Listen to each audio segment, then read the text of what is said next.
Live from Columbia, this is Sports Talk on the South Carolina Radio Network. Be a part of tonight's show. Call us at 800-956-7266 or email talkback@sportstalksc.com. Now, here are your hosts for Sports Talk, Phil Kornblut, Kevin McCrary, and Tom Hayes. I love big games. I like pitching in front of big crowds. I like pitching in front of a lot of people, and big games like this is just something we all want to do. So big Friday night game like this, we're all excited. It's top two teams in the nation right here, and we're fortunate enough to pull 2 or maybe even 3 wins out of here. I will feel very, very good.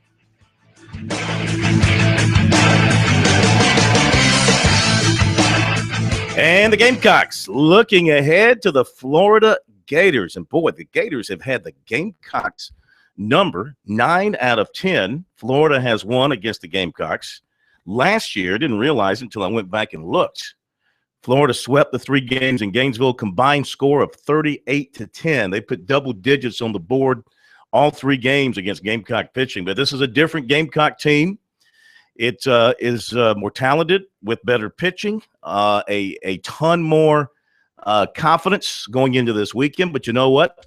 Maybe a better Florida team than the one last year, Pro. And they're going to be very, very good, too. And their 3 pitchers are ready to go. South Carolina's got their top 3 pitchers ready to go. Both bullpens are well rested after having no games this week.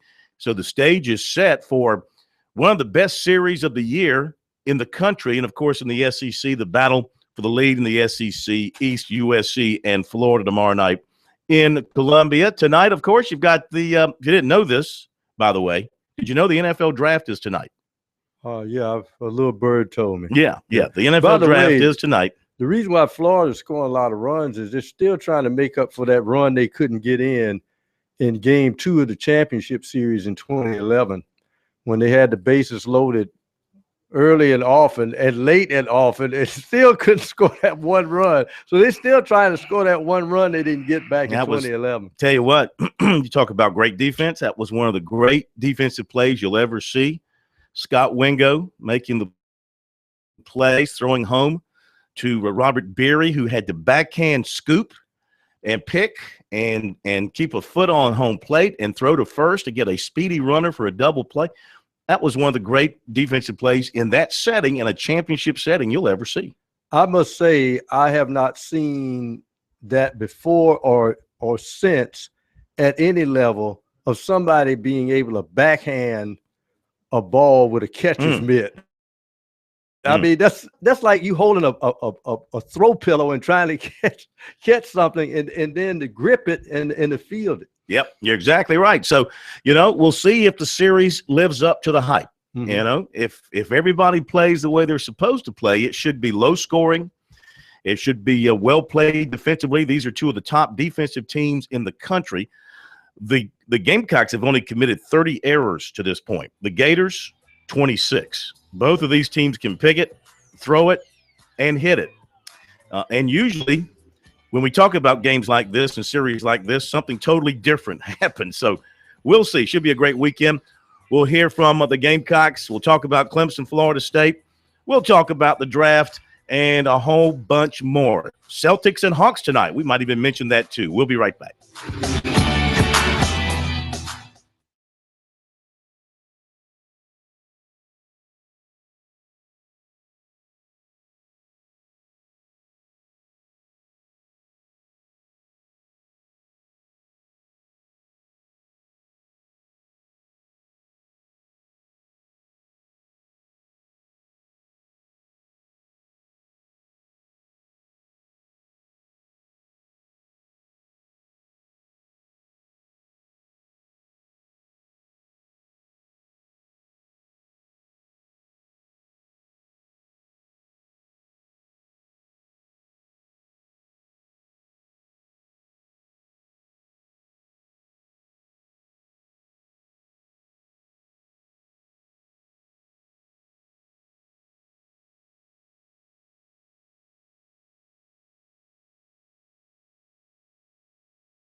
right, our phone number tonight here on Sports Talk is 800-956-7266. Our email, talkback@sportstalksc.com, and on Twitter @SportsTalkSC. We'll open up the lines for you here early and get your thoughts about the big series between USC and Florida coming up this weekend at Founders Park. Our poll question of the week is who will win the showdown. 64% say the Gamecocks, 36% say the Gators. What do you think, and why do you think it?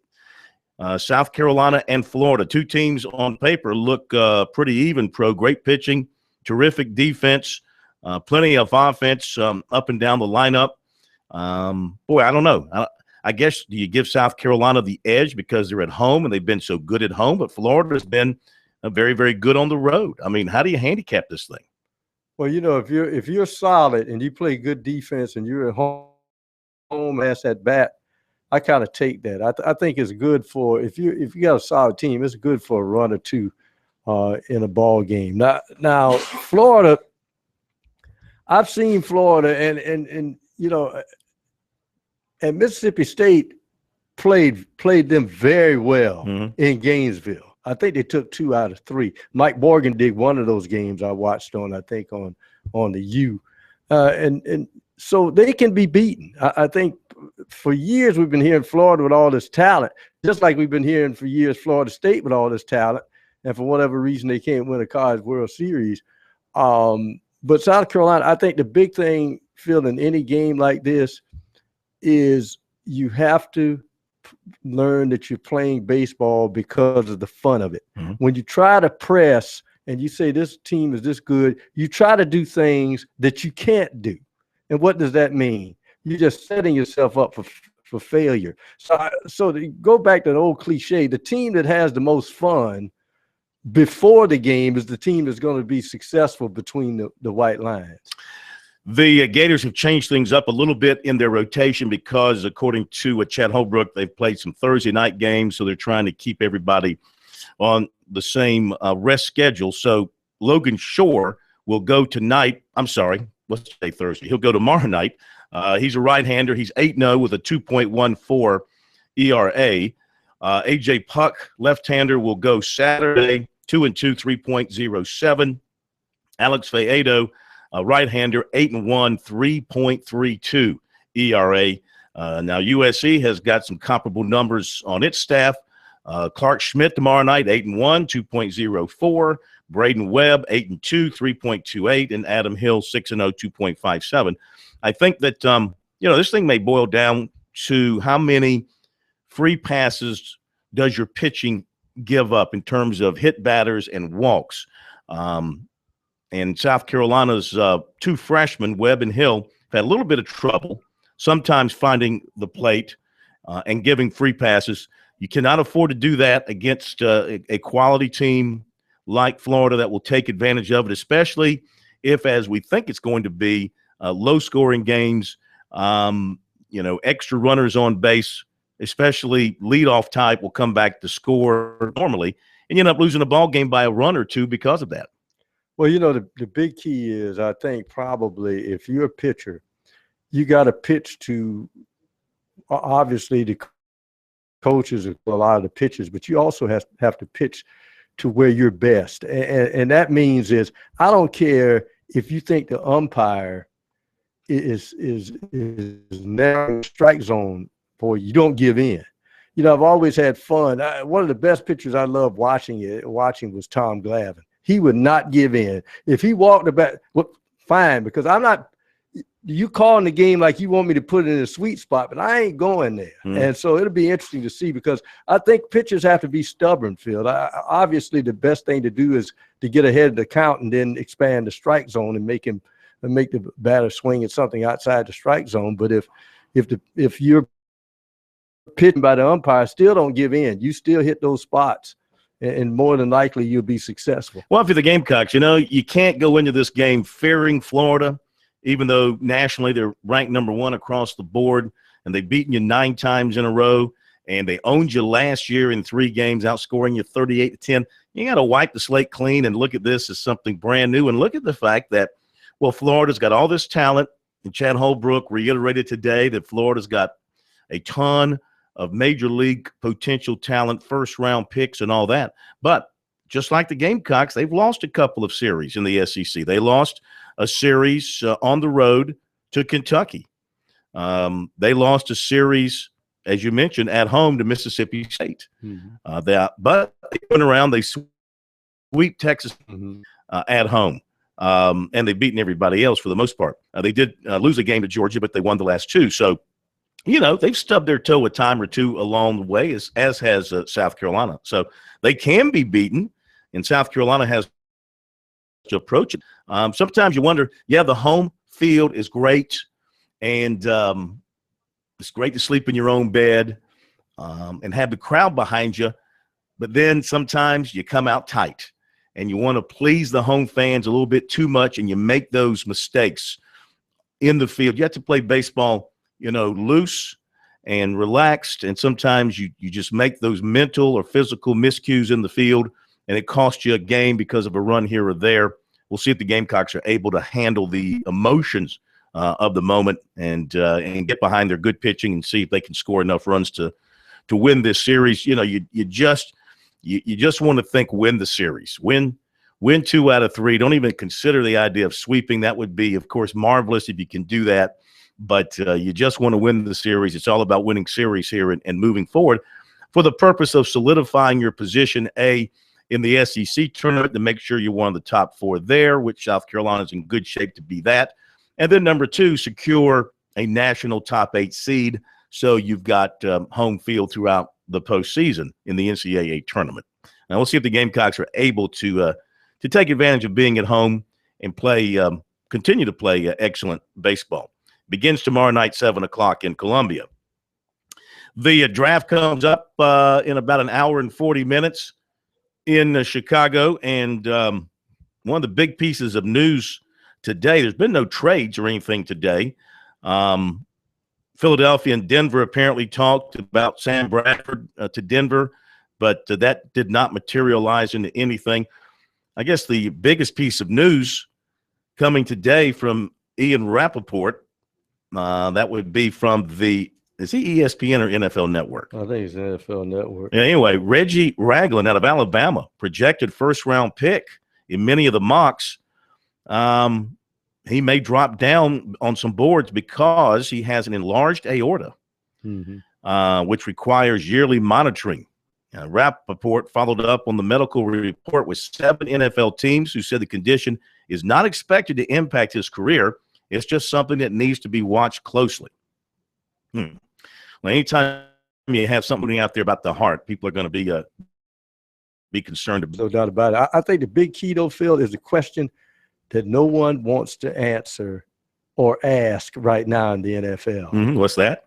And that is, when you see a guy like, I think his name Chris Borland, that played 2 years, solid linebacker for San Francisco, concerned about the concussion thing, and he retires after 2 years, 26 years old or whatever. I think at some point, I don't know how you ask the question, but you got to sit in front of a young man and ask him, how long does he think he wants to play? And I don't think any general manager or scout wants to ask that question, because they may think, because what they're going to probably give you the pat answer. I want to play as long as I can, knowing full well that these young guys know now there's a concern about your health after football, especially with the brain injuries. Yeah, I mean, look, every individual has to decide for himself what he's willing to risk. It's like that guy jumping out of an airplane. Do I want to risk the possibility that this chute's not going to open? Or do I want to enjoy the thrill of rushing toward Earth at, hundreds of miles an hour, to become a grease spot if it doesn't open? That's the decision you have to make individually. And, of course, we still have no drop-off in the number of people who want to play football. I do not believe participation is waning at all at this particular time. And, of course, interest, especially around here in the college game, continues to be at an all-time high. We'll be right back.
Hey, relax on and off the field with Founders Federal Credit Union, located in the heart of Gamecock country. Founders Russell House location is available to help you with all your financial needs. Visit Founders.com to see if you qualify for membership. You know, the NFL draft is it's like anything in acquiring personnel in this matter. It's a inexact science. And all these mock drafts, I tell you, I'm looking over them, and especially from a Clemson standpoint, Mike Mayock from the NFL Network, who is, he's one of the most respected people out there. He's as respected as anybody. He only has one Tiger going in the first round, and that's Kevin Dodd, all the way down to the Panthers at number 30. Unless I'm missing it, I've gone up and down his list. I do not see Shaq Lawson in his wait a minute, there he is. Okay, my bad, I missed it. I asked you to go behind me. Number 13, there's Shaq Lawson. I thought you would see it eventually. Shaq Lawson, number 13 at Miami. So he's got two. He's got Shaq at 13. He's got Kevin Dodd at 30. I saw another mock that had those two in, and also had TJ Green going in the first round, like giving the Tigers 3. Then I saw another mock that had a combination of the two defensive ends and Mackenzie Alexander going to the Steelers in the first round. Is it possible? Could the Tigers get 4 first-round picks? As I said, it only takes one team, and Green had a great 40 time, and some people look at that 40. I just want a guy to cover. I've seen guys who don't have good 40 times, but they're always in the receiver's pockets. And there's that other guy who runs a great 40, but the guy gives him a head fake, and he goes his 4.2 speed in the wrong direction. So I just think the good coaches like a Belichick, they'll look at those measurables, but then they look at that film.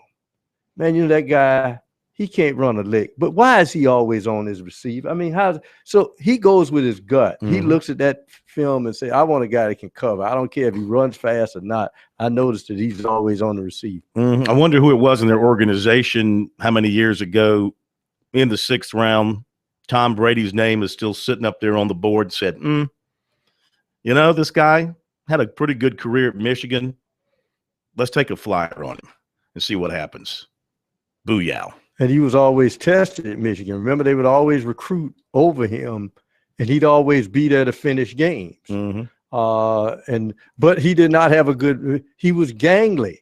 He's not the best athlete in the world, but he makes quick decisions. And you notice how they make him get that ball out of there. The only time we didn't see him get the ball out on time is when the Giants kept sacking him that game when they were undefeated. Mm-hmm. And that's the only way you can beat him is to sack it. But now they've gone to those 2 and 3 step drops. They make him get that ball out of there quickly. All right, your thoughts on the draft, your thoughts on the weekend baseball series between USC and Florida. Clemson's got a big series this weekend against Florida State and will be without one of their starting pitchers the rest of the season. Tell you about that and more coming up.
And back we are, Sports Talk, South Carolina Radio Network from Main Street, downtown Columbia, because we are the Sports Talk show of Main Street, South Carolina.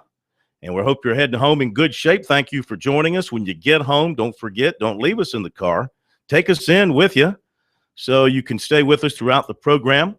You can follow along with us, of course, on your local affiliate, on your smartphone, on your laptop, whatever the case may be. Make sure you keep us on for the entire 2 hours. Then when you get in the car tomorrow morning to go to work, stick with your Sports Talk affiliate station throughout the day and pick us back up tomorrow night. 800-956-7266 is the number. Coming up, we'll hear from some of the Gamecocks, Chad Holbrook and Clark Schmidt, talking about the series against Florida beginning tomorrow night in Columbia, plus other stuff coming your way tonight if some things fall into place. We'll let you know when we get some confirmation on some things. The NCAA and its people that run it and make their decisions, they never, ever surprise me with their decisions, some of which I agree with, many of which I disagree with for a variety of reasons. Personally, I think that one thing the NCAA can do is take steps and measures to dial back recruiting. I think recruiting has become way, way too emphasized in the life of a college coach and in the life of a potential college athlete. I mean, really, it's absurd. It's truly absurd what we've made recruiting into when it comes to the activity between the coaches and the prospects. Too much. It's like everything else in this world. You know, too much of a good thing is too much. So what I'm getting at here is today, the Division One Board of Directors, they rescinded a rule that prohibited football FBS coaches from holding or working at camps and clinics away from their school. That rule was adopted earlier this month by the Division I Council. The board members also directed the council to conduct a broad assessment of the FBS recruiting environment. The camps and clinics rule received widespread attention after its adoption. This is from a release from the NCAA, with supporters contending the rule would keep coaches on campus with current athletes and steer recruiting toward the scholastic environment. Detractors believe the camps provide opportunities for previously unrecruited athletes to be noticed by high-profile coaches and possibly receive scholarships. Yay to argument A and boo to argument 2. First of all, okay, seriously, people, in today's environment, there are no uncovered players, okay? Unless you're in the womb and you're still growing inside the womb, that's about the only place you haven't been uncovered on the athletic field or court, because there are eyes everywhere. There are people on Twitter everywhere talking about a player. There are no uncovered players, really. So this idea that some kid in Stockton, California, who's not getting major offers, is going to be discovered by a Michigan or Ohio State because they go and hold a camp in Los Angeles. I mean, if he's good during his season, you know, they do play seasons, and they are filmed, and they are written about, and they are seen. If you're good, you're going to be seen, and the big offers are going to come your way. Now, see, you know, is it necessarily a bad thing that Jim Harbaugh now can come down to Columbia, South Carolina, and go to Benedict College and run a camp right in South Carolina's back door? Or Urban Meyer can go up to Liberty, South Carolina, and run a camp in Clemson's back door just to piss them off? I mean, that's what, you know, it's more of, look, we're right in your back door, and we're bringing guys to our camp. You know, we're charging them. But here's the other point, too. Who's going to pay? I mean, we've got these schools bleeding money. You know, you can't even you can't even make enough money when you go to the championship game to hardly come away with a cent in your pocket. You know, how many colleges today in these reports that we see are losing money in athletics? The vast majority are. I mean, very few are in the black. So here's my point. How much is it going to cost for South Carolina or Clemson to go to say, where would they want to go? Who would they like to make? Pennsylvania. Yeah, I was going to say Penn State. Yeah, let's go over to outside of College Station and do a camp. I don't know. I mean, not State College, whatever college it is. Yeah, let's go to a town near there and run a. How much is it going to cost? You know, how many hundreds of thousands of dollars are you? It's going to be hundreds of thousands of dollars. That's why. How much are you going to be willing to spend with other teams and do it? Well, even then, it's going to cost a bunch of money. But I thought, let me finish. I'll let you jump in. They're going the wrong way with this thing. They are going the wrong. They need to be limiting, not encouraging more recruiting. I mean, my God, how much is enough when it comes to trying to win over, 16, 15-year-olds? I know some of them look like they're 21 and 22. I mean, I saw a picture of a 19-year-old. I'm sorry. I saw a picture of a ninth grader that South Carolina just offered, a ninth grader, a defensive end in North Carolina. I swear he looks like he's 25, but he's a ninth grader. He's 2019 like the guy in Canada. Well, my point is they refuse to address the primary problem in all of college sports, and that's the recruiting aspect of it. If they would just sit down and put down hard rules that everybody had to follow and faced extreme penalties if you violated these rules, I think everybody would be happy. If Jim Harbaugh knew that Urban Meyer was not out doing something, that he couldn't do, they were both at home taking care of their kids already in school, instead of galloping about the country looking for the next starting left tackle, I think everybody would be happy. Coaches could be home more with their families. They could spend more time with their current players, maybe helping them with their academics, with their personal issues, whatever the case may be. Maybe you wouldn't have so many players getting in trouble around the country if the coaches were at home, keeping a little bit closer eye on them for much of the year. I think what you've got to do is put down definitive time. They do have a calendar now. There are definitive times, but you've got to reel it in where, have a certain month, like the month of May, where you can go have your evaluation of spring practices around the country and also check on academics. All right, you take the month of May, spring practice is over for you. You hit the road in the month of May, 30 days, whatever the case may be. You do your evaluations, you check your academics, boom. Then in the month of June, you can have your camps at your school for the invited players that you want to have in, who want to pay the money to come and be evaluated in person. It's not camps like we knew when we were growing up. These are truly combines where you're being evaluated, and in some cases, you're going to get a scholarship offer. In some cases, you're not. But you bring in the guys that want to see you and vice versa. You have your camps. You do that in the month of June, however many camps. It's a good idea. Maybe a couple, maybe 3. Do 3 camps. Let you have 3 camps. All right.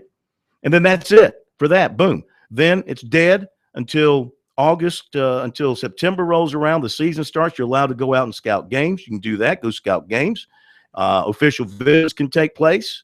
And then when the season's over, 1st of December, boom, you get a month, maybe 5 weeks to go on the road. I love the break they give the kids and everybody during the Christmas season, where it's dead from basically December 18th through January 15th. That's a great thing. Everybody gets a chance to relax and breathe a little bit. And then you have 2 weeks until signing period. Taking this thing deeper into the summer and allowing them to take camps around the country just adds to the workload and to the involvement of the players in the coaches' lives even more. We'll be back to talk more about it in a moment.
We are Sports Talk, presented by South Carolina soybean farmers and their checkoff. Learn more at scsoybeans.org. Pork, powered by soy. So just to wrap up my thoughts, I don't think it's necessary to allow coaches, schools to wander around the country setting up satellite camps for the purpose of recruiting.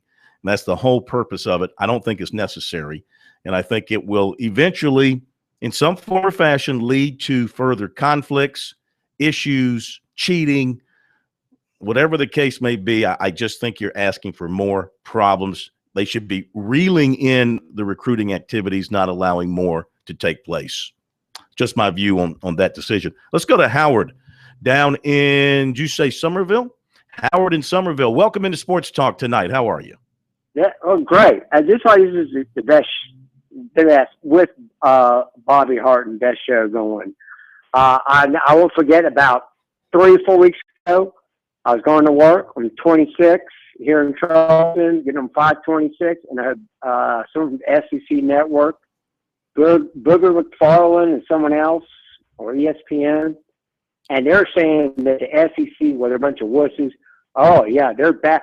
They just can't take the fact that, they're coming down here, and everybody was calling out and, basically damning the SEC, Southeastern Conference, for this. And what I thought, it's like, and no one wanted to see that. That's why this is a great show. You're presenting something that I thought too. Mm-hmm. And that all they put out was that the Southeastern Conference couldn't take anybody coming down into their territory. And that's not the reason I'm calling. Now, I'm calling about I rarely listen to watch too much sports, but I'm very particular. And I watched a little bit of Colin Cowherd. And my question, I'm going to have a question. I want to say some things about your show. You have this, is it Jim Downer, the guy from Citadel? You talking about Captain Downer?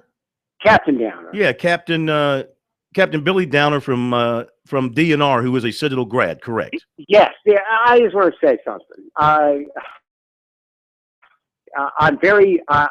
listen to a lot of national NPR, Rush Limbaugh, and I won't think about my time. And but I heard that about 6 or 7 months ago. You had him on.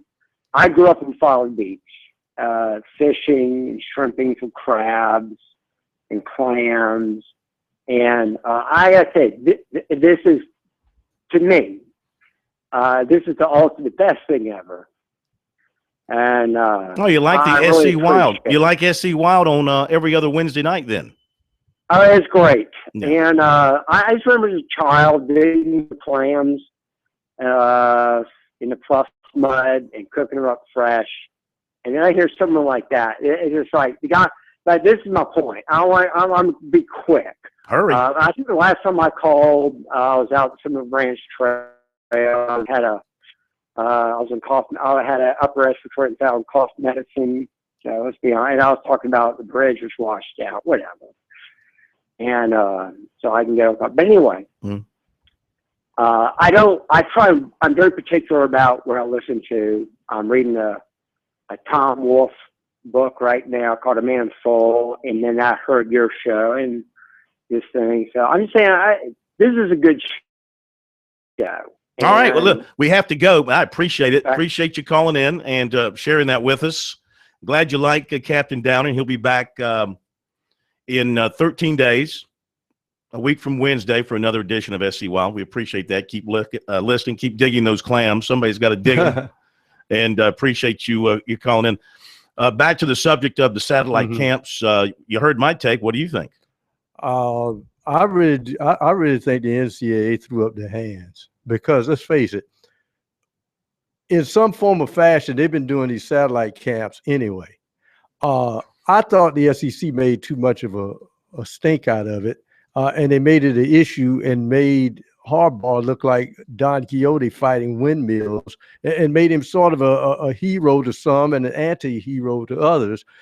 But the proof is in the pudding, that over the years, we've had some semblances of these satellite camps, and what have those schools done? It's not like they've come in and carried in a siphoning hose and drawn all the kids out of the Southeastern Conference. If anything, I think the Southeastern Conference, with the advent of the SEC network, you're going to slowly but see more kids coming from other areas of the country. Even if you can go back years and see Tennessee took quarterback after quarterback out of California, even before you had the SEC network. So the SEC has a power network that's nationwide anyway. I think they made too big a deal out of it. All right, we'll be right back. Got recruiting coming up in a moment.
Man, where did the hour go? Sports Talk, presented by the South Carolina Commission on Higher Education. Find out how you can get help paying for college at one of 42 events this month. Go to sccango.org, or maybe you can go to one of Michigan or Ohio State satellite camps.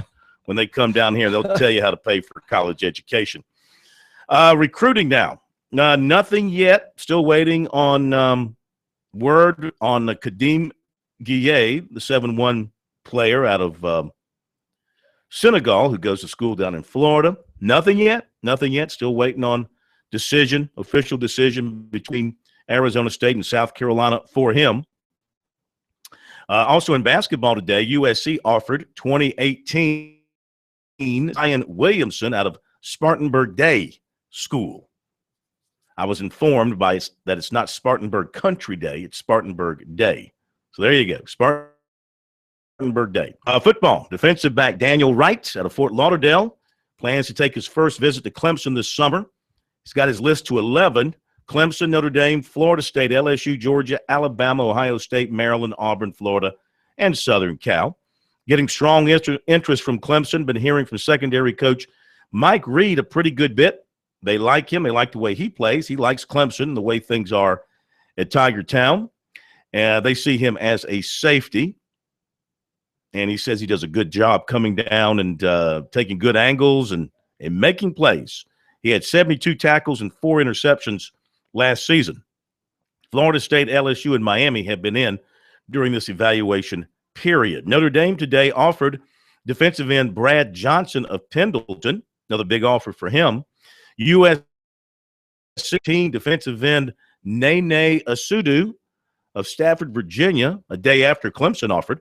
USC also offered 2019 defensive end Jonathan Kingsley of Mebane, North Carolina. That's the one I was talking about who looks like a king. He looks 25. You see his picture.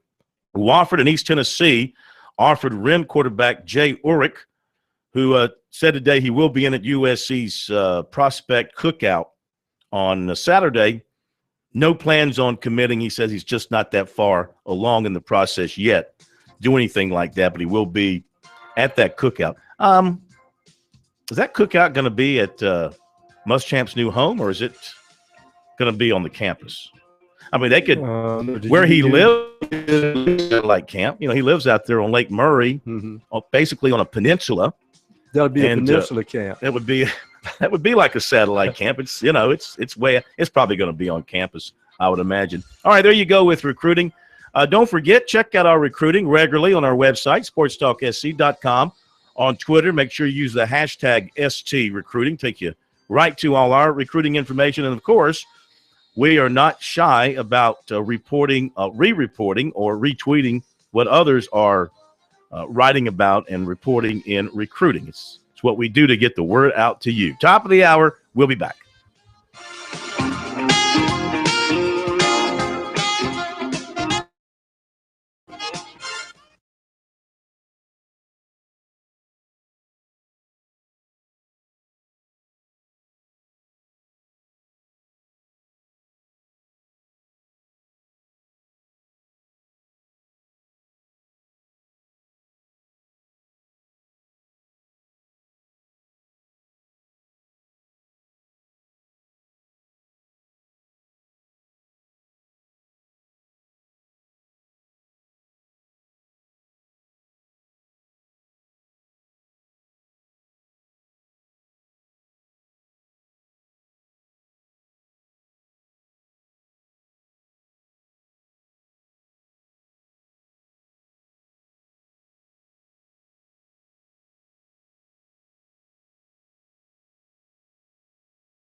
Live from Columbia, this is Sports Talk on the South Carolina Radio Network. Be a part of tonight's show. Call us at 800-956-7266 or email talkback@sportstalksc.com.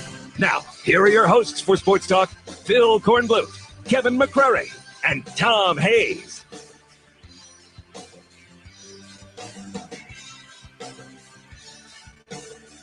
Okay, we're back. Sports Talk, South Carolina Radio Network. Phil Kornblut, Professor Tom Hayes from Columbia. Coming up, we're going to hear from Chad Holbrook, also USC starting pitcher for tomorrow night, Clark Schmidt, also Clemson baseball coach Monty Lee coming up at the bottom of the hour. Tigers have their big series against Florida State this weekend, Saturday, Sunday, and Monday.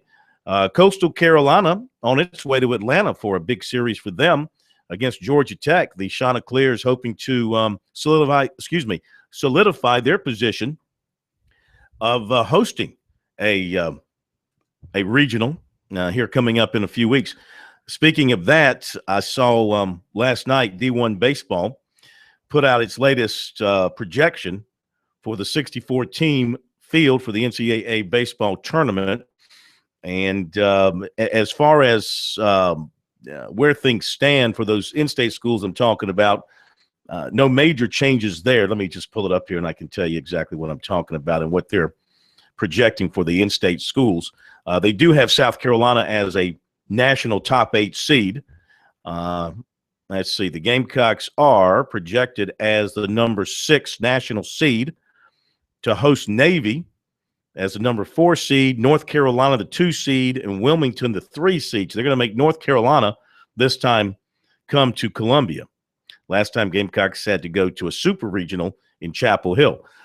So they would be the number 6 national seed. And if this is aligned by the pairings, they would be, let me think now, with the super regionals, I guess they'd be paired with the winner from the Raleigh regional, if I'm reading this correctly. Anyway, that's all projection at this point. Clemson is in the tournament as well, not hosting by this projection. They have the Tigers going to Conway. Oh, yeah, I kind of. Now, this would be pretty cool. They've got Coastal hosting. South Carolina's had to go there. Yeah, they've got, they went there for a super regional. Right. They've got Coastal hosting with Virginia Commonwealth, the 4 seed, Clemson, the 2 seed, College of Charleston, the 3 seed. So, you're guaranteed and sell out games the entire time. Yes. For their stadium, which they would they have the capacity to bring in more bleachers. They can seat over 5,000 with their berms and their standing room and bringing in additional seats. They can put well over 5, maybe even 6,000 in their new park. So we'll see. Coastal's got big games this weekend at Georgia Tech. If they can go down and win that series, that will enhance the possibility happening. That gives them, the ACC is a very, very tough conference, and they've shown it this year. And I think probably that may be one of the, kind of those pieces that you need when the committee looks at you for hosting a region. Absolutely. All right, when we come back, let you hear some of what Chad Holbrook had to say about the upcoming series with the Gators here on Sports Talk.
Okay, let's update a couple of things. We'll hit a phone call or two, and then Chad Holbrook coming up here on Sports Talk. I mentioned a little while ago that Clemson lost a starting pitcher for the season, and we'll hear from Monty Lee coming up. Left-hander Jake Higginbotham is being shut down for the rest of the season with an arm injury, stress fracture in his elbow.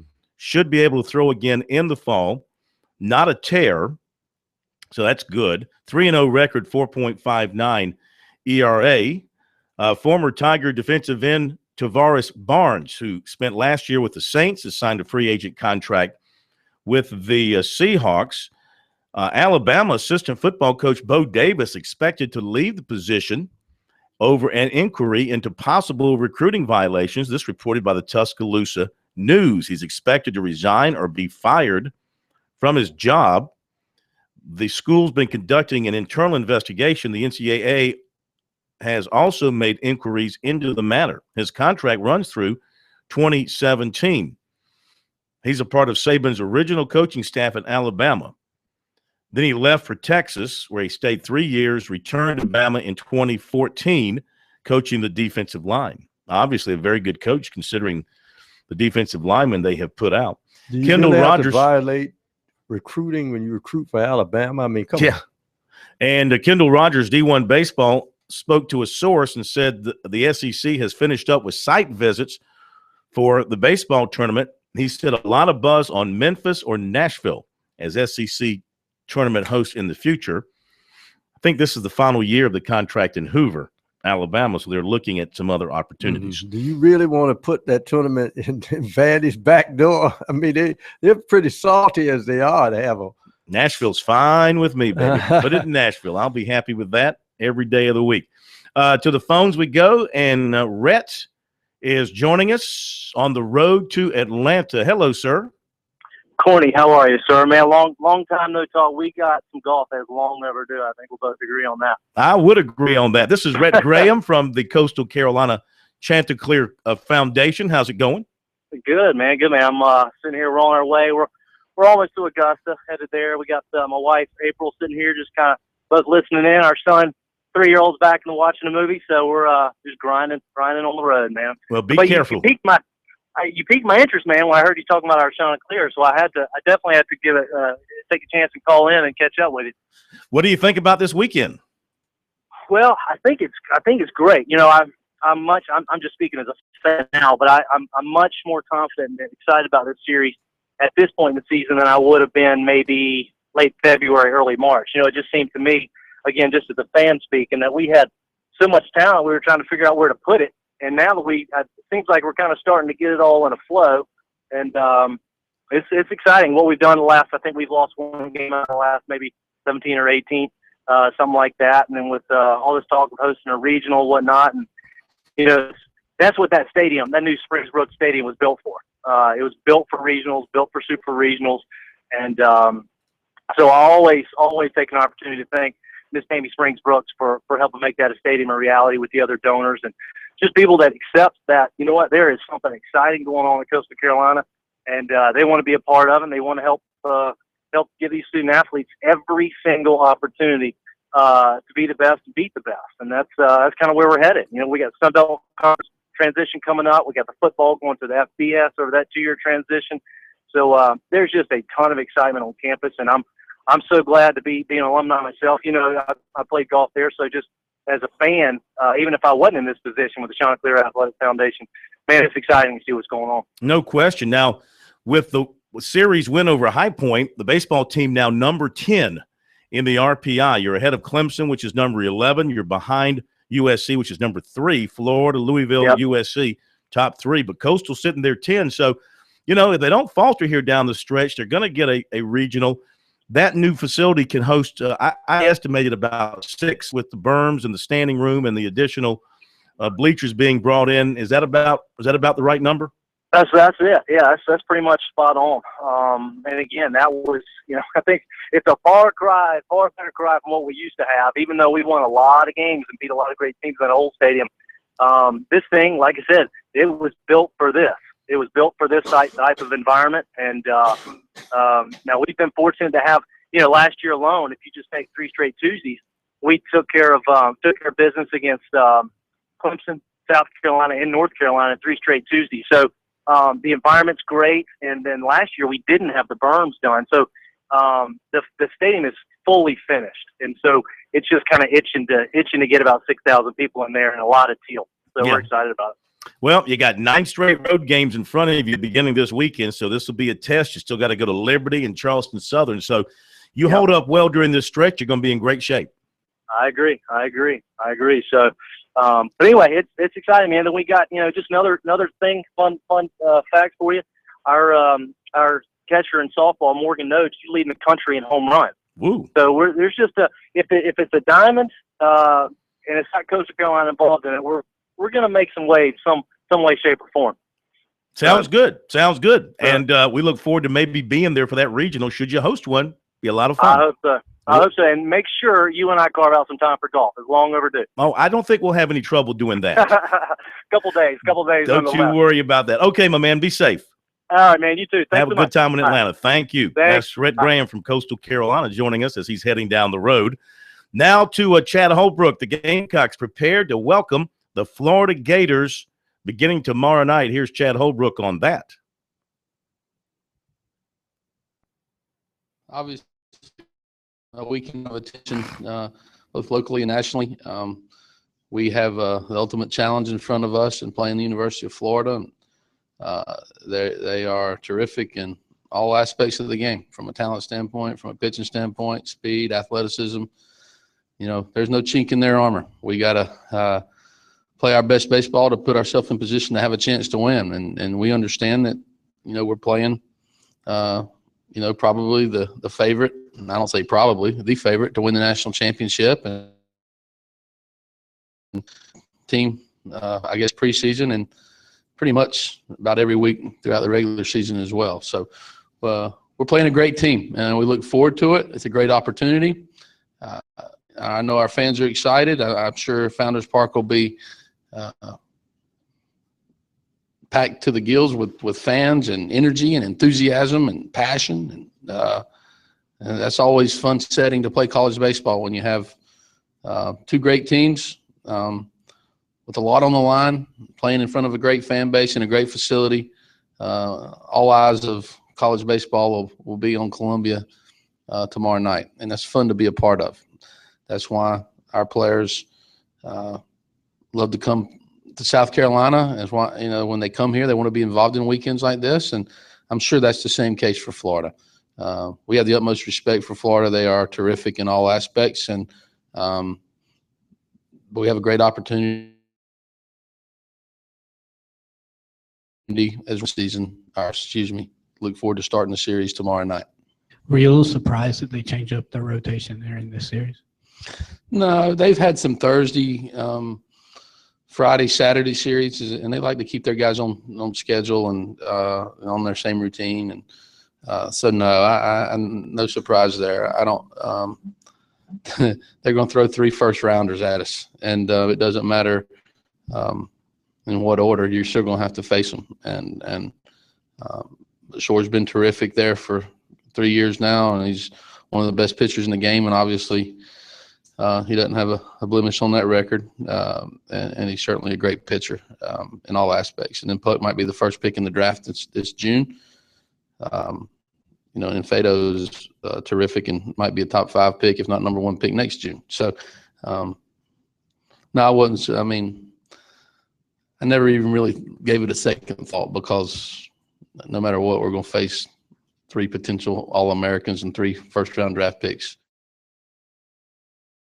Chad Holbrook talking about what's ahead for the Gamecocks. So they are going to see tomorrow night Logan Shore, 8-0, 2.14 ERA, and of course his numbers look exceptional.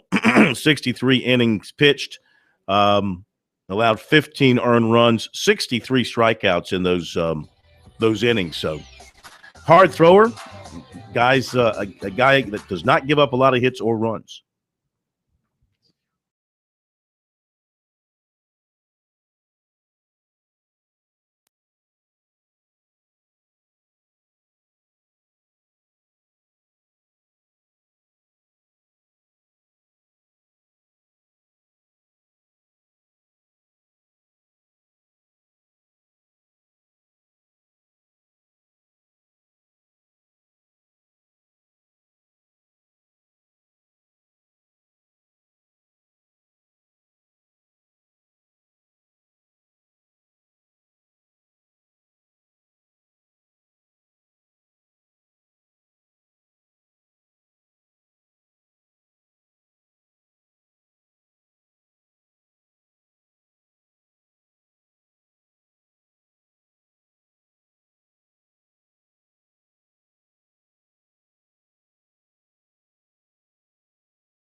As I was trying to say as we were hitting the break, Logan Shore, 63 strikeouts in 63 innings.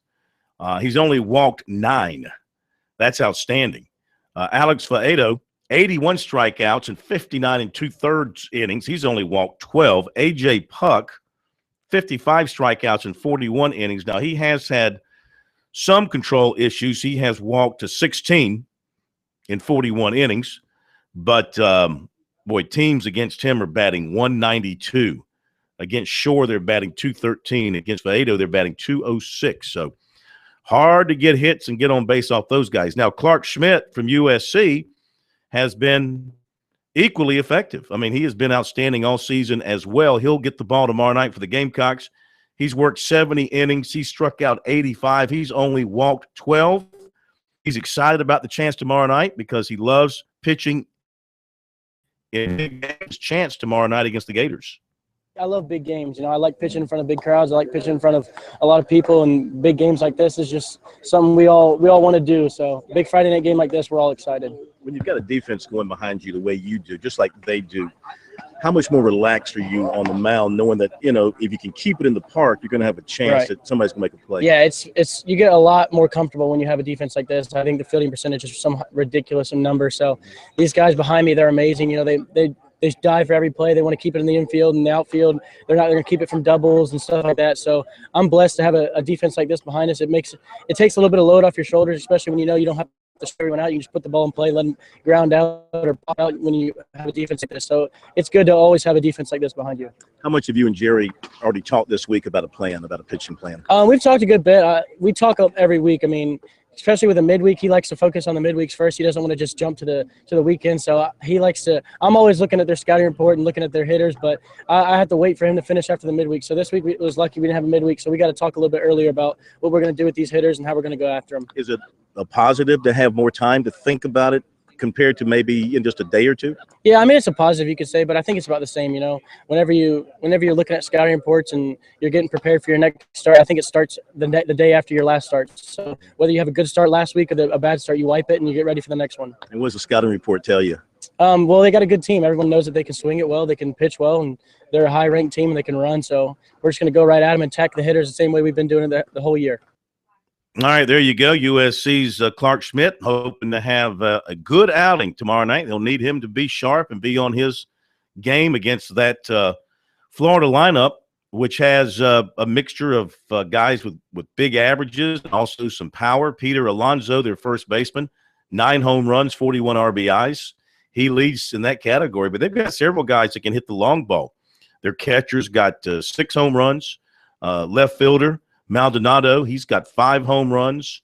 Mike Rivera's got 6 home runs, one of the DHs. So, pro up and down their lineup, they've got people that can knock it out of the park. Yeah, it'll be interesting to see who they're hitting those home runs against, because sometimes they have big leads, and then you get going into the middle of the pitching, the middle relief, and they're hitting their home runs. I just like to see it broken down of who getting hits off of whom. Are they doing it against the strongest pitchers or maybe some of the middle relief?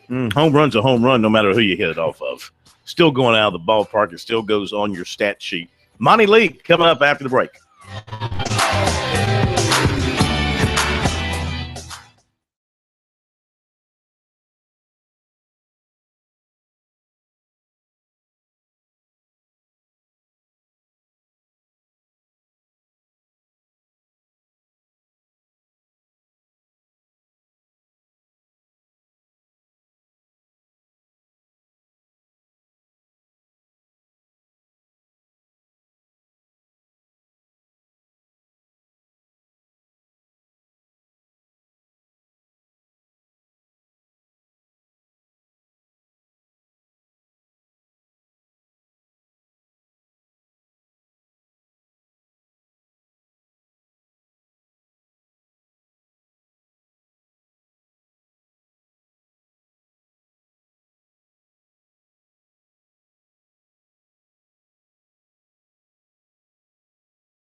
All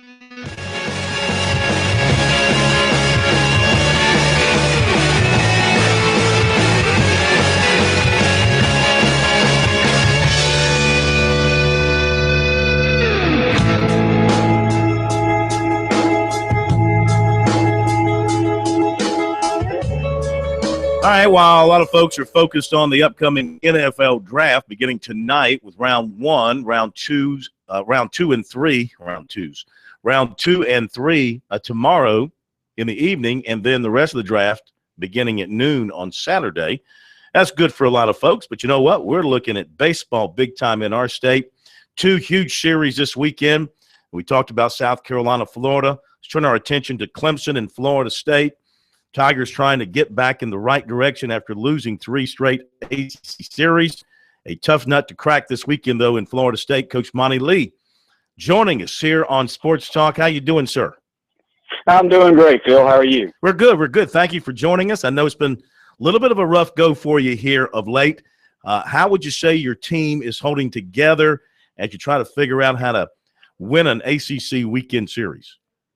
Our guys are doing great. I mean, they really are. You know, as tough as it's been over the last couple of weeks for all of us, coaches, players, everybody involved, the kids have been in great spirits. You know, they keep their head up. They keep competing.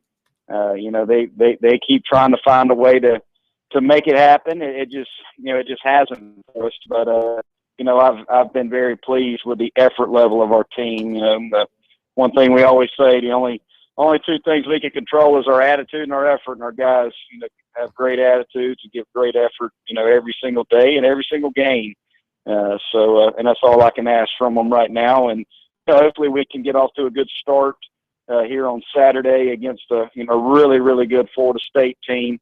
You know, we're going to need to play our best baseball. We know Mike Martin and his staff are how good they are, how great a job that they do at Florida State. And, you know, hopefully we can find a way to get it done this weekend. Yeah, I know in baseball it doesn't matter if you lose by a run or you lose by 10. You know, it's still a loss. But you go back and look at your recent series losses to Miami and Duke, Louisville and Georgia Tech last weekend, and you won a series with Pittsburgh in there. But just looking at the ones you've lost, I mean, you know, you're right there in every one of those series, especially Georgia Tech. You could have won that Sunday game. Against Louisville, against Duke. So my question is, as a coach and as a staff, what do you have to change, shake up, manipulate to get that win on Sunday to get you that series victory? It's a good question. We've been trying to find that answer here for the last couple of weeks. I think the whole thing for us is, you know, when you look at our team and we got off to such a good start, you know, we were 17-3 through 20 games, and you know, and then we've basically played, you know, just under 500 baseball since that point. I think the biggest thing is we just got to go back to, okay, when we were going good, what were we doing well? Well, the guys were going out and really playing just pressure-free baseball. I don't think anybody, and there weren't options on an unproven pitching staff and on this team, and guys just, you know, kind of had a little bit of a chip on their shoulder. And you know what? They just went out and competed and played, and nobody expected a whole lot out of them. And then, you know, we started winning some, and then we started playing, and let's look at it, be honest, we played some really good clubs, and when you make some mistakes against really good clubs, they're gonna punch you in the mouth, and, you know, and that's what happened. And, you know, our guys have just tried to fight their way through that. Just, you know, all of a sudden we're winning, and the expectations start to rise a little bit, and then, you know, we play some good teams, and now, you know, we're putting a little bit of pressure on ourselves and trying to do too much instead of just say, hey, look, just take a deep breath, just relax, play loose, have fun, and just compete. And that's all you can do. You know, this game will beat you up enough when it comes to failure. And, you know, as a player, you got to just show up every day and just relax and play loose and have fun and compete and let your training and practice take over. And that's what we got to get back to doing. And hopefully our guys can just go out and have fun this weekend and play loose and find a way to win a series. Yeah. So, by the way, let me correct myself. You wouldn't have won the Louisville series with a win on Sunday, but you could have won one game in the series had you pulled out the Sunday game. But anyway, so in the overview, talent-wise, good enough to beat the teams in the middle, lower part of your league, but maybe not talented enough to rise up and beat the teams at the in the upper echelon part of the league at this point? Well, I think that the biggest thing is you look at, for us to beat, some of these clubs like a Florida State, a Miami, a Louisville, the upper echelon teams in our league right now. The big thing for us is we've really got to play good baseball. You're not gonna walk. You're not gonna go in and play a team like a Miami, a Louisville, or a Florida State and walk guys and make mistakes and then not make you pay for it. You've got to throw strikes and you got to play defense. Because that's what they're going to do. I think you look at those three clubs, they throw strikes, they play good defense behind their pitching staff. They don't really give you anything. You gotta hit your way on base and you gotta hit your runners in. They're not going to walk two guys and make an error and then somebody gets a single and scores 2 runs. That's just not going to happen when you're playing the upper echelon baseball teams. So I think that's the biggest thing is we've played some teams that you're going to have to beat. They're not going to beat themselves. And, along that way, our guys maybe because we were, playing, some of these clubs, maybe we put a little bit of pressure on ourselves and tried to do too much. And that led to us making some errors and maybe not being in the strike zone enough and, those types of things. I just think overall our guys have probably put a little bit too much pressure on themselves and worrying a little bit too much about the results instead of just relaxing, staying in the moment and just playing, the next pitch. Which is, a big thing that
world. He has a stress fracture in his elbow, and they're going to go in there and looks like they'll put a screw in that. He will be down until they feel like he could potentially start throwing again, maybe by mid-August. At the latest, probably September 1st, he'll do a throwing program for a month, and then he'll be able to toe the rubber and start pitching. Probably around the middle of September to early October. So we actually anticipate Jay being able to pitch for us next fall. It's just one of those things that happen.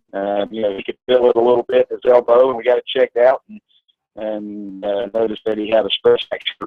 Nothing wrong with DL. No issues there, and we expect him that full recovery. You still go with Barnes and Eubanks Saturday, Monday? Actually, we're going to go Barnes in 1. Game 2, we're going to leave that as TBA. Game 3, we're going to go Alex Schnell. We're going to get Schnell. It will be his first start of the year. He's made 2 midweek starts for us. He's pitched a lot out of our bullpen. He's a left-hander. Mm-hmm. And the idea with the TBA in Game 2 is, it just kind of depends on what we do with Crawl. If we feel like we need to use Crawl to close the ball game in Game 1, we will.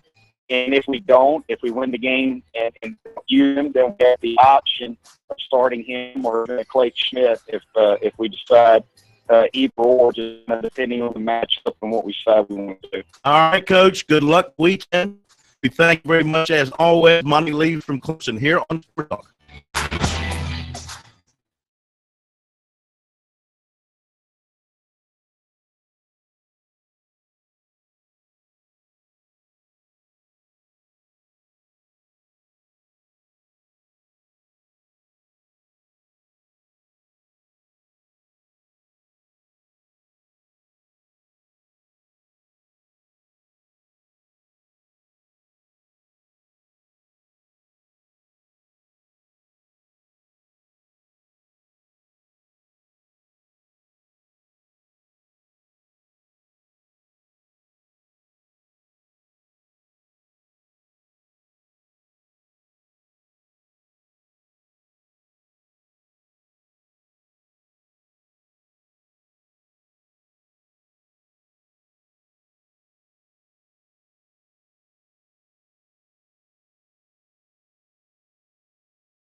Whether you are a part of Gamecock Nation or you bleed Clemson Orange, everyone can agree on Founders Federal Credit Union with a convenient.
They forfeit in the inflate gate or whatever you call it. Yeah. But I would take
Reporter wrote that he's hearing picks 25 to 30 is the trade into the first round to get a quarterback sweet spot tonight. He writes that's possibly Paxton Lynch or Connor Cook. And Joe Person said the Panthers are ready to listen. So interesting that maybe they are going to be interested in possibly trading down to pick up some extra selections. Oh, here we go. Here's Joe's round-by-round pick for the Panthers.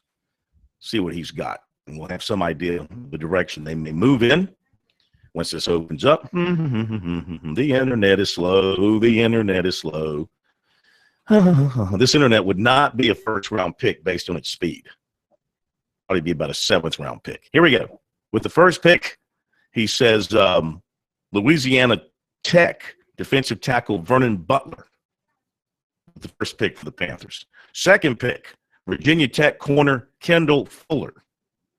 Third pick, Safety, Darian Thompson, Boise State. 4th pick, cornerback, Zach Sanchez, Oklahoma. Seeing a trend here. 5th pick, round 5, receiver Cody Gore from Ole Miss. Had 37 catches last year. No 6th round pick. With the last pick for them, 7th round, pick number 262, almost Mr. Irrelevant. Almost Mr. Irrelevant would be pick, I guess, 263 this year. Keith Marshall, running back from Georgia. Had great speed in the combine. He ran a 4.33. And, you know, I think people are scared of that knee.